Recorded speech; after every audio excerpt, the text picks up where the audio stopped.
Surgery లేకుండా sciatica, spondylitis, frozen shoulder కి కేవలం 45 నిమిషాలలో నొప్పి లేని అత్యాధునిక చికిత్స ప్రాణ పెయిన్ క్లినిక్. రామ్ తన 18 ఏళ్ల కెరియర్ లో 20 సినిమాలే చేశాడు. డేట్ స్లోగా వెళ్తున్న కెరియర్ నీక స్పీడప్ చేయాలని డిసైడ్ అయ్యాడు. ఒకేసారి 2-3 సినిమాలు లైన్ లో పెట్టేస్తున్నాడు. రామ్ ని డైరెక్ట్ చేసే ఆ దర్శకులు ఎవరు చూద్దామా? డబుల్ స్మార్ట్ డిజాస్టర్ తర్వాత రామ్ మిస్ శెట్టి మిస్టర్ పోలిశెట్టితో హిట్ కొట్టిన మహేష్ కు ఛాన్స్ ఇచ్చాడు. వరుసపెట్టి యాక్షన్ మూవీస్ చేస్తున్న రామ్ లవ్ స్టోరీలోకి దిగి భాగ్యశ్రీ బోర్డ్సేతో రొమాన్స్ చేస్తున్నాడు.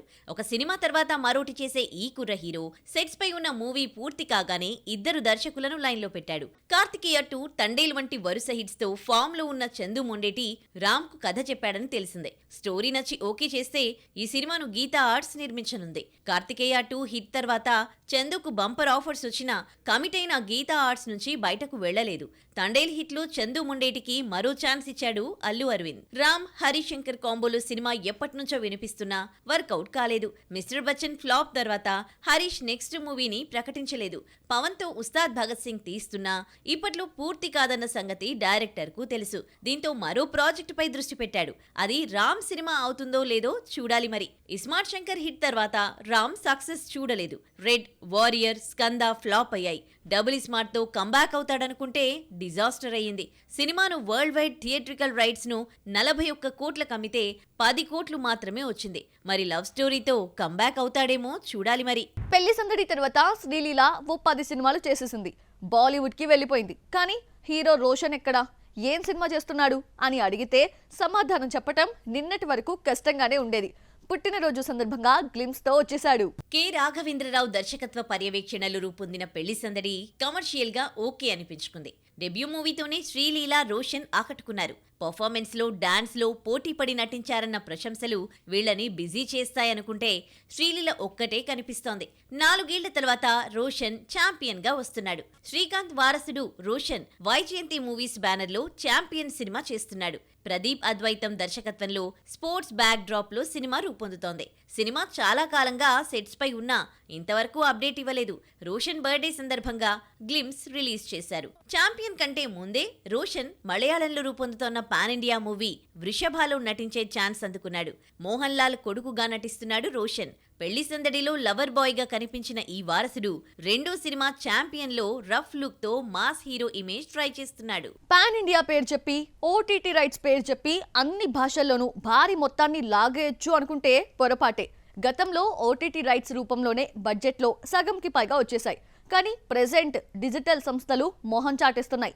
గతంలో మేము కొంటామంటూ సినిమాల వెంటపడిన ఓటీటీ సంస్థలు ప్రెజెంట్ ఎందుకు వెనకడుగు వేస్తున్నాయి? దీంతో చాలా సినిమాలు రిలీజ్ కి నోచుకోకుండా వాయిదాల మీద వాయిదాలు పడుతున్నాయా? అసలు ఏం జరుగుతోంది? Have a look. Baahubali, RRR Telugu సినిమాను జాతీయ, అంతర్జాతీయ స్థాయిలో కూర్చోబెట్టాయి. పుష్ప 2, కార్తికేయ 2 కూడా పాన్ ఇండియా హిట్స్ అనిపించుకోవడంతో మన హీరోలు, నిర్మాతలు పాన్ ఇండియాకు బాగా అలవాటు పడిపోయారు. అయితే ఈ పాన్ ఇండియా మూవీస్ ఒక్క భాషలోనూ ప్రభావం చూపించకపోవడంతో పాన్ ఇండియా డిజిటల్ రైట్స్ ను ఓటీటీ సంస్థలు పట్టించుకోవడం లేదు. ఓటీటీ రైట్స్ తో హై ప్రాఫిట్ వస్తాయనుకున్న నిర్మాతల కళ అడ్డం తిరిగింది. అన్ని భాషల్లో ఓటీటీ రైట్స్ వస్తాయని పాన్ ఇండియాగా రిలీజ్ చేస్తున్నారు. అయితే ఓటీటీ బిజినెస్ ఈ మధ్య కాలంలో కుప్పకూలిపోయింది. కోట్లు ఖర్చు పెట్టి ఫ్లాప్ మూవీని కొంటే ఓటీటీలో ఎక్కువ మంది చూడటం లేదు. పెట్టుబడి దండగా అన్న నిర్ణయానికి డిజిటల్ సంస్థలు వచ్చాయి. వరుస పాన్ ఇండియా మూవీస్ ఫ్లాప్స్ తో ఓటీటీ మార్కెట్ డీలా పడిపోయింది. కార్తికేయ 2 హిట్ తో స్పై ను పాన్ ఇండియాగా రిలీజ్ చేస్తే హిందీ ఆడియన్స్ కే కాదు, తెలుగు ప్రేక్షకులకు నచ్చలేదు. సరిపోదా శనివారం దసరా టైగర్ నాగేశ్వరరావు ప్రమోషన్ కోసం నాని, రవితేజ 2-3 సార్లు ముంబై వెళ్లినా హిందీ ఆడియన్స్ రిజెక్ట్ చేశారు. ఓటీటీ రైట్స్ అమ్ముడు కాకపోవడానికి చాలా రీజన్స్ ఉంటాయి. కథని సినాప్సిస్ రూపంలో పంపిస్తారు నిర్మాత. అది నచ్చకపోయినా రిజెక్ట్ చేస్తారు. బడ్జెట్ ఎక్కువ పెట్టేసి ఎక్కువ మొత్తం కోట్ చేసినా అడిగినంత ఇచ్చేరు. ఇలా ఓటీటీ సేల్ కాకపోవడంతో రిలీజ్ డేట్ ప్రకటించినా వాయిదా వేస్తూనే ఉంటారు కొందరు నిర్మాతలు. ఓటీటీ రాకముందు శాటిలైట్ రైట్స్ కోసమే చిన్న సినిమాలు తీసిన వాళ్ళున్నారు. డిజిటల్ రైట్స్ శాటిలైట్ ను డామినేట్ చేసి ఎక్కువ మొత్తం కట్టబెడుతున్నారు.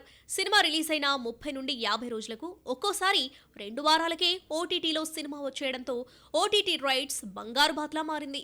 ఫ్లాప్ మూవీస్ ను అక్కడ కూడా ఎవరూ చూడకపోవడం ఓటీటీలకు వర్కౌట్ కాలేదు. దీంతో డిజిటల్ రైట్స్ ను తగ్గించేశాయి. ఓటీటీ బిజినెస్ కానీ చాలా సినిమాలు రిలీజ్ కు నోచుకోవడం లేదు. ఓటీటీ బిజినెస్ కాకపోతే రిలీజ్ డేట్ ను వాయిదా వేస్తున్నారు. షూటింగ్ పూర్తయి సినిమా రాలేదంటే ఓటీటీ బిజినెస్ కాకపోవడం కూడా ఒక కారణమే. ఓటీటీ తీసుకోకుండా రిలీజ్ చేసి ఫ్లాప్ అయితే ఇలాంటి సినిమాను డిజిటల్ సంస్థలు పట్టించుకోవు. దీంతో ఓటీటీ బిజినెస్ అయ్యే వరకు ఎప్పటికప్పుడు రిలీజ్ వాయిదా వేస్తున్నాయి. ఓటీటీలో ఆల్రెడీ చాలా మంది చూసేయడంతో ఛానల్స్ లో ప్రీమియర్స్ కు రేటింగ్ రావడం లేదు. దీంతో శాటిలైట్ రైట్స్ తగ్గిపోయాయి.